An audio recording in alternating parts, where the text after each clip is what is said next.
Hi friends, today we are going to discuss about the first chapter in chemistry, that is chemical reactions and equations. In this topic, we will understand about chemical reactions, chemical equations and how to balance a chemical equations and different types of chemical reactions. I think you have already learned about physical changes and chemical changes in your previous classes. Let us just revise that. I will give you some situations and you have to tell whether the changes are physical changes or chemical changes. Let us look at the table and you try to identify them. The first one is melting of ice. What do you think? Is it a physical change or a chemical change? Yes, you said it right. It's a physical change. Why melting of ice is considered as a physical change? Why? Because there is no new substance is formed and this change is reversible. Why? Because when ice melts, you get water. When you freeze water, you get the ice back. So it's a physical change. Now let us look at the second one, curding of milk. What do you think? Is it physical or chemical change? Yes, it's a chemical change. Why? Because here this change is irreversible and here a new substance is formed. Let us look at the third one, burning of paper. When you burn a piece of paper, you get ash. You cannot make paper back from ash. So we consider that it is a chemical change. Now what about ripening of fruit? It's also a chemical change because this process is irreversible. Now what about melting of wax? Melting of wax is a physical change. Why? Because when you melt a piece of wax, it just turns to the liquid state, but when it solidifies, you get the solid wax back and here no new substance is formed. But you should make sure that burning of candle is a chemical change. Why? Because when a candle is burnt, light energy along with gases are formed. So burning of candle is considered as a chemical change. In this topic, we are going to discuss about only chemical changes. Whenever a chemical change takes place, we say that a chemical reaction has taken place. Now let us look at what are the characteristics of a chemical change. In this topic, we will take some examples and we will try to understand the characteristics of a chemical reaction. First of all, you know that when you combine hydrogen and oxygen together, you get water. Let us look at the reaction. When hydrogen and oxygen combine together, you get water. Here, what is the physical state of hydrogen? You know that physical state of hydrogen is gas. What about oxygen? It's also gas. But what about the product water here? Here the physical state of water is a liquid. So from this experiment, what we conclude? We conclude that the physical state of product is entirely different from the physical states of reactants. So during a chemical reaction, there can be a change in the state of reactants. Now let us look at another example. When you heat ferrous sulfate crystals in a test tube, you get ferric oxide and sulfur dioxide and sulfur trioxide gases. Here, you know what is the color of ferrous sulfate crystals? The color of ferrous sulfate crystals are green. But when you heat it, it becomes ferric oxide, which is reddish brown in color. So here, in this chemical reaction, a change in color is observed. Also in this reaction, you can see the nature of other two products, sulfur dioxide and sulfur trioxide. They are gases. So from this reaction, we conclude that during a chemical reaction, there can be a change in color. At the same time, there can be some evolution of gases. Let us look at the third one, the reaction between calcium oxide and water. When calcium oxide is treated with water, you get calcium hydroxide. But you can see that in this reaction a large amount of heat energy is released. So, in a chemical reaction there can be a change in temperature. Now, what about the reaction between silver nitrate and sodium chloride? When silver nitrate and sodium chloride are reacted together, you get silver chloride and sodium nitrate. Here, silver chloride is a precipitate. What do you mean by precipitate? In this reaction, silver chloride, which is white in color, which is insoluble in water, and that will be settled at the bottom of the test tube as a precipitate. So, from all these reactions, we conclude that during a chemical reaction, there can be a change in state, there can be change in color, there may be evolution of gases, there can be change in temperature, and sometimes precipitate also will be formed. So, these are the characteristics of a chemical reaction. In this session, we are going to understand how to balance a chemical equation. First of all, let us consider a reaction between hydrogen and oxygen. You know that when hydrogen and oxygen reacted together, you get water. So, this reaction can be expressed as hydrogen plus oxygen gives water. You see, here the reaction is expressed using words. So, this type of reactions are called word equation. Okay, it's an equation, it's a reaction. This reaction is represented using words. So, this equation is known as word equation. Now, if you replace the words by using chemical formulas, you get a chemical equation. Now, let us see how to write the chemical equation of this reaction. It is H2, that is for hydrogen, oxygen, that is O2, gives H2O. H2 plus O2 gives H2O is the chemical equation for this particular reaction. Here, to the left side of the arrow mark, there are hydrogen and oxygen. These are known as the reactants. Now, to the right side, RHS of the arrow mark, it is H2O, that is known as the product. So, in a chemical reaction, or when you write a chemical equation, to the left side of the arrow mark, there will be reactants, and to the right side of the arrow mark, there will be products. You know that reactants combine together to give you the product. Now, let us compare. Now, I told you, now this equation becomes a chemical equation. Now, let us see what are the number of atoms of each element present on either side of this arrow mark, that is on LHS and RHS. Let us see. Let us count and compare the number of each element on LHS and RHS. Let us see what are the elements here. In this reaction or in this equation, the elements are hydrogen and oxygen. Let us look at what is the number of hydrogen atoms on LHS. You can see that it is 2 on LHS and it is also 2 on RHS. You see, on LHS, H2 is there. So, there are 2 hydrogen atoms. On RHS, the product is H2O. So, what is the number of atoms, hydrogen atoms? It is 2. So, on LHS and RHS, the number of hydrogen atoms are equal. Now, let us look at what is the number of oxygen atoms on either side. What is the number of oxygen atoms on LHS? It is 2. You are right, because it is O2. On LHS, it is H2 plus O2. So, what is the number of oxygen atoms on LHS? O2. So, there are 2 atoms. Let us look at what is the number of oxygen atom on the RHS.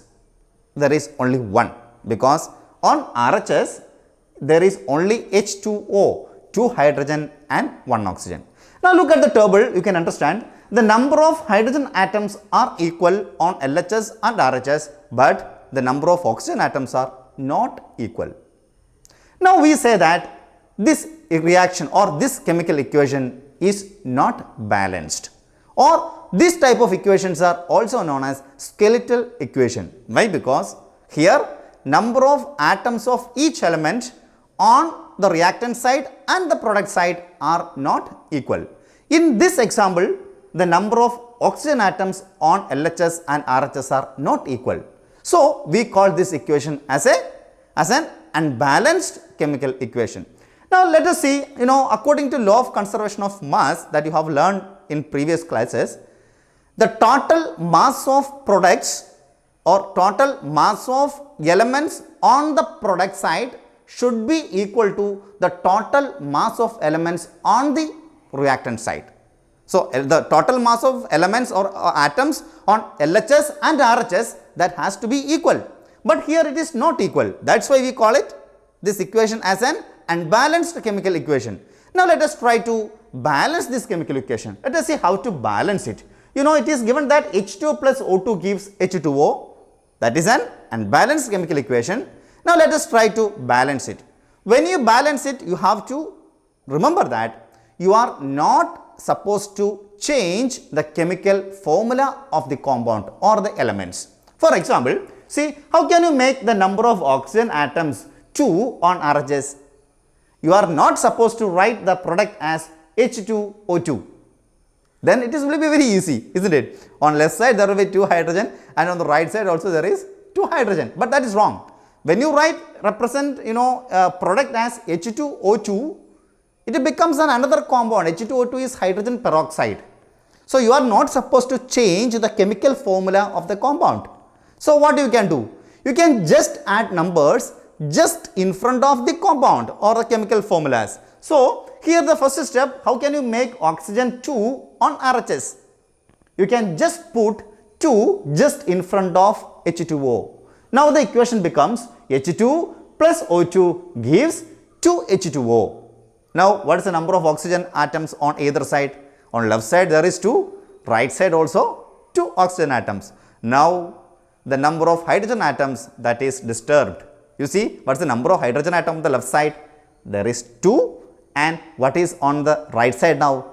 It is 2H2, that is 2 into 2, 4 hydrogen atoms. Now let us try to balance the number of hydrogen atoms equal on either side. So on RHS there are 4 hydrogen atoms and on the left side there is 2 hydrogen atoms. Now how can you make the hydrogen atoms 4 on LHS? Just add 2 in front of hydrogen. Then you will be getting 2H2. The number of hydrogen atoms on the LHS become 4.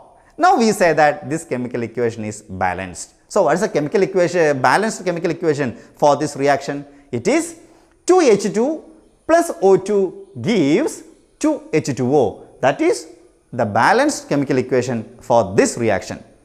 Now let us consider one more example. Let us take the example of reaction between magnesium and oxygen. You know that when magnesium ribbon is burned in oxygen, or when it is burned, you get a powder that is called magnesium oxide. So the reaction between magnesium and oxygen can be written as Mg plus O2 gives MgO. That is the chemical equation. Let us see whether it is balanced or not. What is the number of magnesium atom on LHS? 1. What about magnesium atom on RHS? That is also 1. But on LHS, what is the number of oxygen atoms? 2 atoms are there, because on LHS it is O2. Now what about the number of oxygen atoms on RHS? There is 1. So you have to make the number of oxygen atoms equal.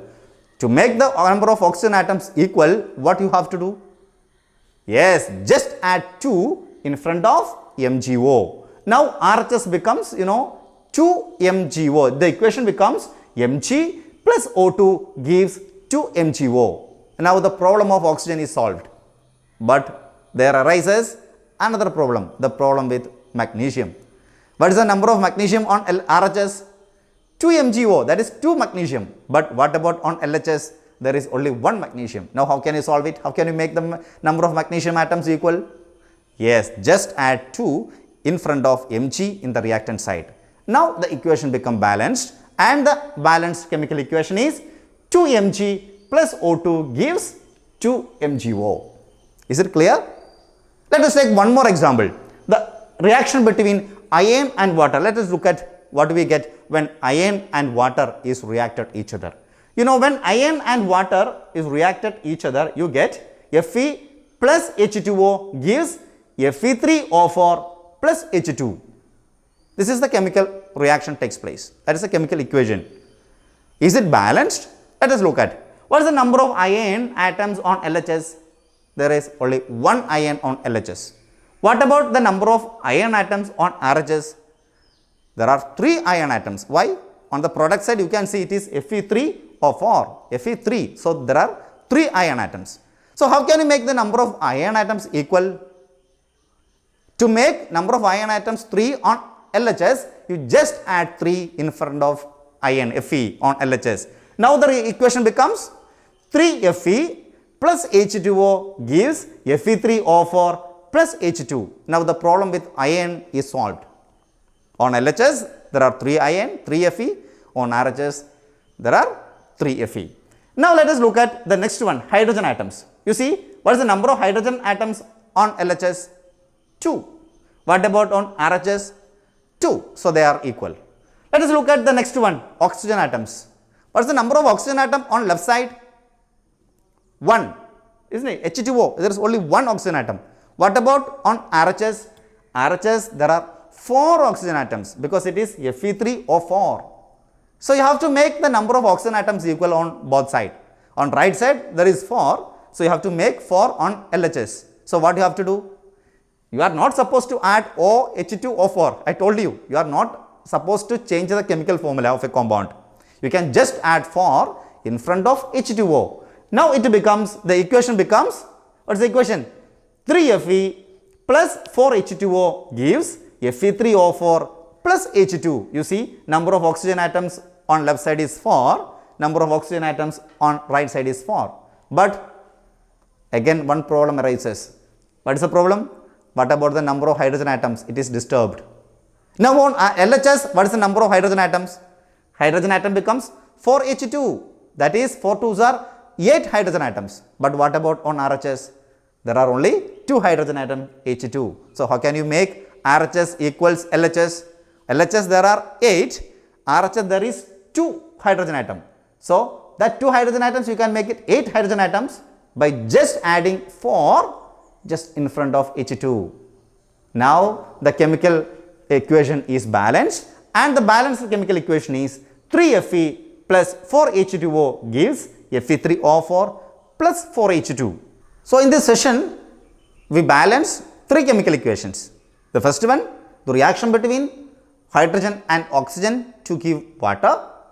The second reaction was the reaction between magnesium and oxygen to give magnesium oxide. Now the last one, the reaction between iron and water. So all these chemical equations were unbalanced, and we balanced all these chemical equations. I think you understood how to balance a chemical equation.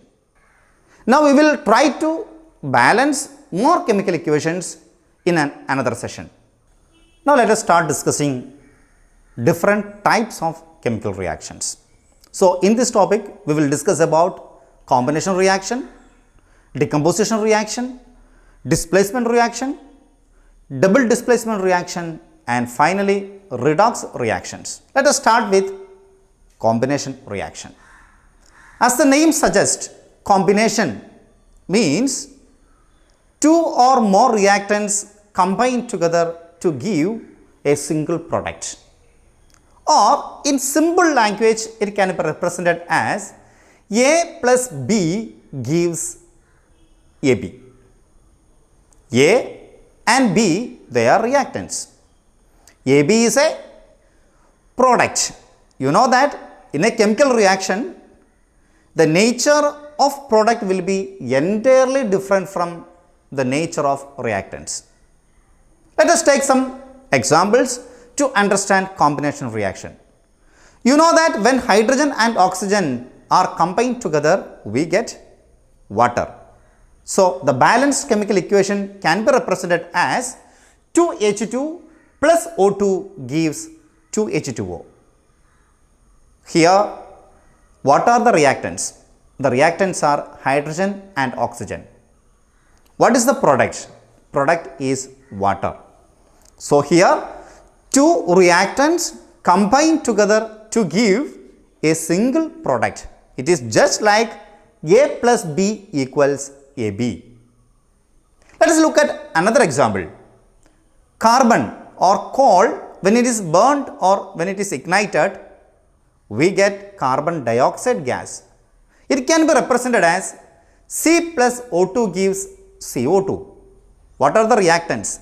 Carbon and oxygen. What is the product? Carbon dioxide. Here, two reactants combine together to give a single product. Let us look at one more example. When calcium oxide is treated with water, you get calcium hydroxide. What are the number of reactants in this reaction? There are two reactants, calcium oxide and water. You get only one product. So, you keep in mind that A plus B gives AB. A plus B are reactants, AB is the product.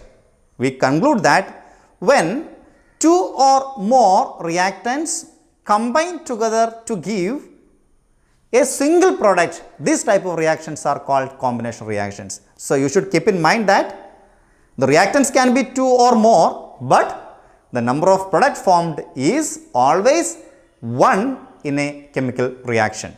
Okay. Now, this combination reaction can be defined as follows. The second type of reaction is decomposition reaction. As the name suggests, decomposition, decompose. What do you mean by decompose? Decompose means split. So, this type of reaction can be expressed as AB gives A plus B. You know, it is just reverse of combination reaction. Combination reaction was represented as A plus B gives AB. Decomposition reaction is represented as AB gives A plus B. So, decomposition reaction and combination reactions are just opposite to each other. Okay, or decomposition reaction is just the reverse of combination reaction. Let us look at some examples to understand decomposition reaction. When calcium carbonate, that is limestone, when calcium carbonate is heated, we get calcium oxide and carbon dioxide. What is the reactant here? Calcium carbonate. There are only one reactant. What about the number of products formed in this reaction? There are two products, calcium oxide and carbon dioxide. Let us look at another example. When electricity is passed through water, we know that it split into hydrogen and oxygen. What is the number of reactant here? One, that is water. What are the number of products formed here? There are two products, hydrogen and oxygen. So, in this reaction, two reactions, what you have seen? The number of reactant is 1, but the number of products is, it is 2 or more. Let us look at one more example. When silver chloride is exposed to sunlight, it splits into or it decomposes into silver and chlorine. So, this is also a type of decomposition reaction. So, in all these reactions we have seen a single reactant splits to give two or more simple products. So, this type of reactions are known as decomposition reaction. So, it is just opposite to combination reaction. Let us closely look at the example 1 given here. When calcium carbonate is heated, it gives us calcium oxide and carbon dioxide. Here, one of the product, that is calcium oxide, is very important. Calcium oxide is also known as quicklime and it finds its application in cement industry. And in this reaction, we have to give external heat for the decomposition of calcium carbonate. So, as we supplied or as we have given heat to this reactant for this reaction to take place, we call this reaction as thermal decomposition reaction. It is a decomposition reaction, but it took place by giving heat energy to the reactant. So, this type of reactions are called thermal decomposition. So, splitting of calcium carbonate into calcium oxide and carbon dioxide is an example of thermal decomposition reaction. Let us look at the second reaction given here. When electricity is passed through water, we get hydrogen and oxygen. So, what made water to split into hydrogen and oxygen? Electricity made it to split. So, here we have given some external energy, that is electric energy we have given. So, this type of reactions are called electrolysis, where electricity is used to decompose the reactant. During electrolysis, the gases collected are hydrogen and oxygen. If you collect the gas formed in these reactions in two test tubes, the volume of hydrogen gas will be double than that of oxygen gas. So, the ratio of hydrogen to oxygen gas formed will be always in the ratio 2:1, because 2H2O gives 2H2 plus 1O2. Okay, so the ratio of hydrogen to oxygen gas formed in this reaction will be always 2:1. Now, let us look at the third one, silver chloride. When silver chloride is exposed to sunlight, we get silver and chlorine. This reaction finds application in black and white photography. But nowadays we are not using it. Why? Because we all have become digital. Now we live in a digital world. Now, how can you define a decomposition reaction? Now let us see the third type of reaction, that is displacement reaction. In general, we can represent this reaction as A plus BC gives AC plus B. Look at the equation.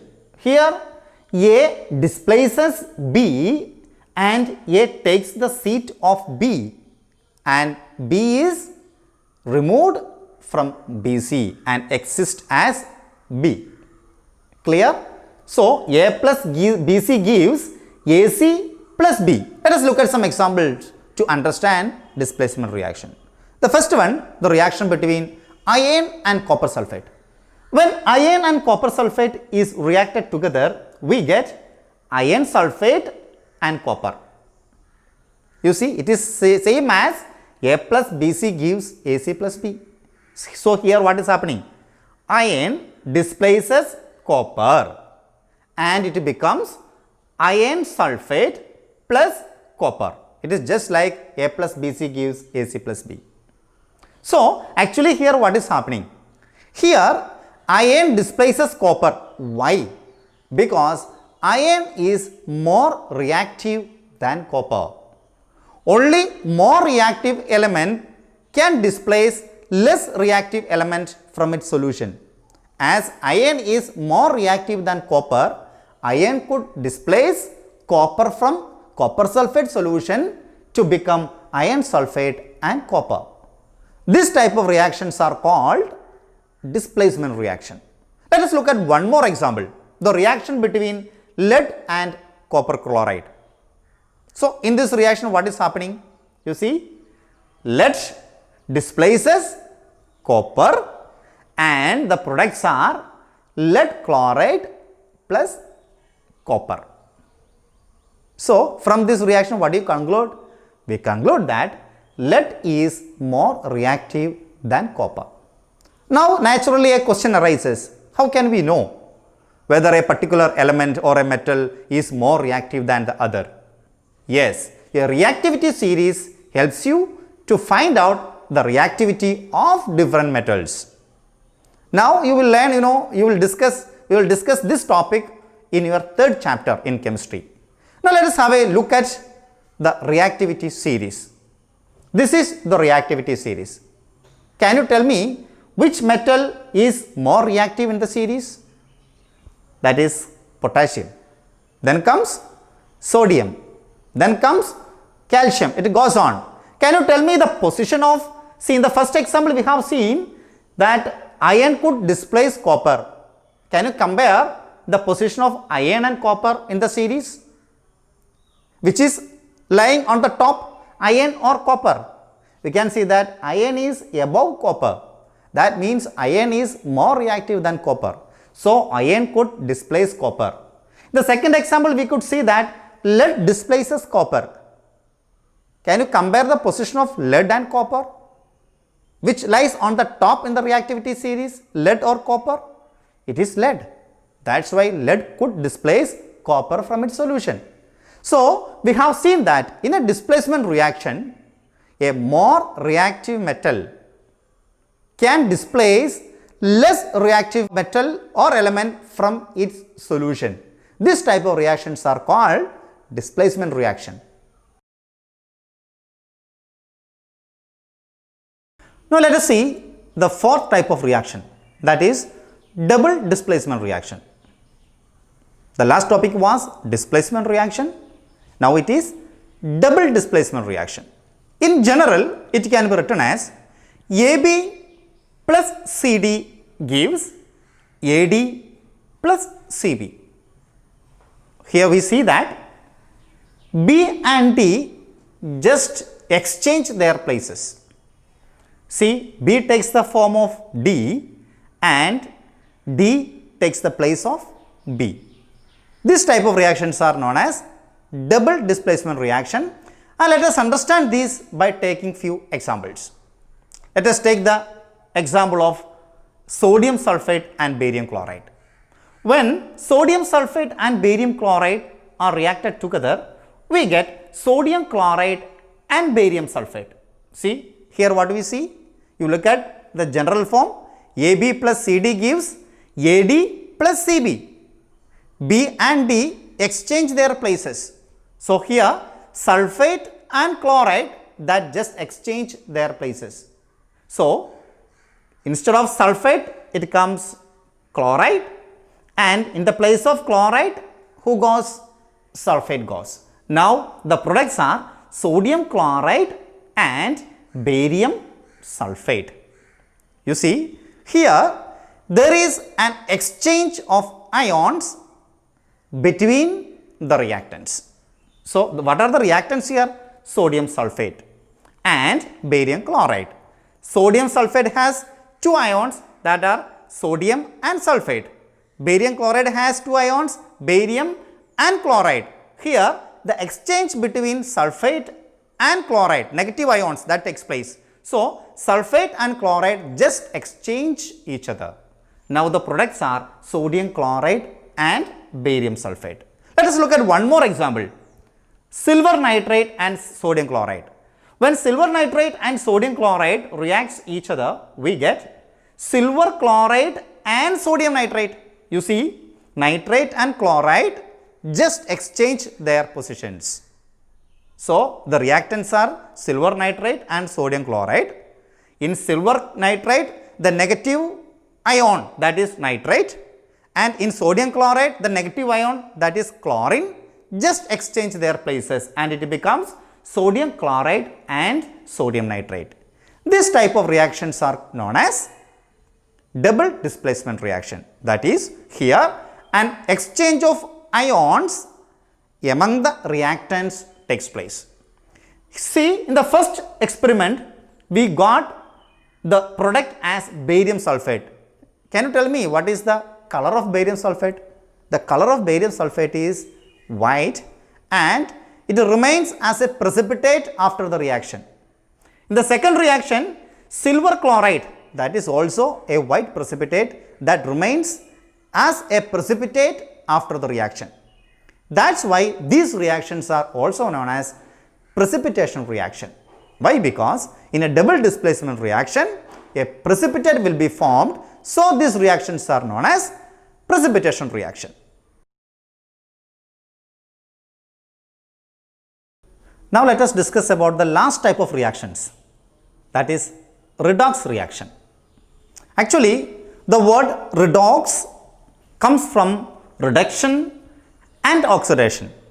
From reduction, we took RED. From oxidation, we took OX. So, it becomes redox reaction. That is a combination of reduction and oxidation. Now, let us see what are the difference between oxidation and reduction. Let us look at the table. Oxidation is gain of oxygen, but reduction is loss of oxygen. So, they are just opposite. Gain of oxygen is called oxidation, and loss of oxygen is called reduction.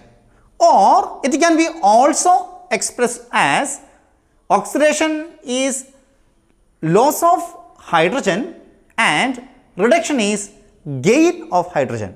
In that terms also this can be differentiated.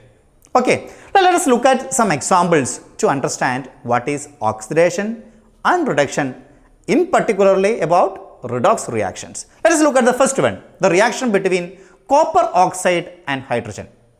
When hydrogen gas is passed over copper oxide, you get copper and water. You see, here the reactants are copper oxide and hydrogen.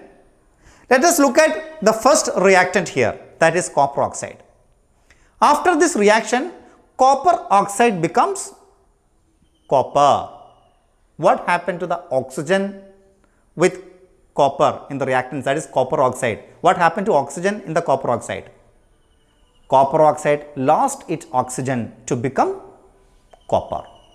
Then we say that copper oxide is reduced to copper. Why it is reduced? Because it lost its oxygen. So we say that copper oxide is reduced to become copper. Let us see what happened to the next reactant here.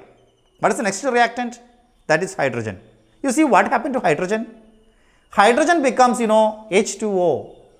That means along with hydrogen, what is added? Oxygen is added with hydrogen. Then we say that hydrogen is oxidized to become water. I think it is clear to you. So, where is oxidation and reduction took place here? See, copper oxide reduced the oxygen to become copper. Hydrogen oxidized or gained oxygen to become water. So, in this reaction, both oxidation and reduction takes place.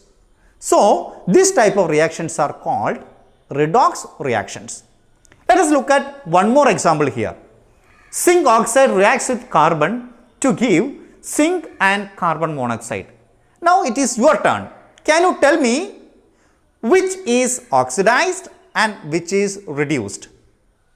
Just look at the first reactant, that is zinc oxide, that becomes zinc.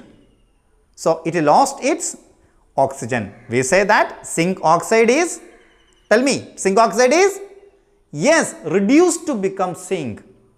What happened to carbon? Carbon is oxidized to become carbon monoxide. Is it clear? So in this reaction, oxidation and reduction takes place simultaneously. So this type of reactions are known as redox reactions.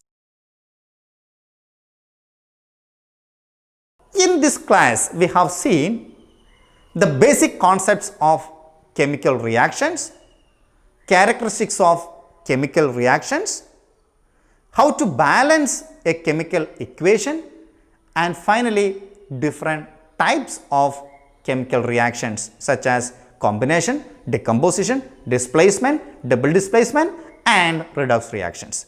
So we have discussed only the basic concepts here. Now these basic concepts will help you to solve or to perform well when you get different types of problems or questions from this chapter. So in the next session, we are going to discuss about NCERT exercises and more importantly about the previous year's questions asked from this chapter in previous year board examinations. I think the class was very helpful for you. To get regular videos from Teachers Forum, you just subscribe our channel. If you find it useful, just share with your friends. Thank you.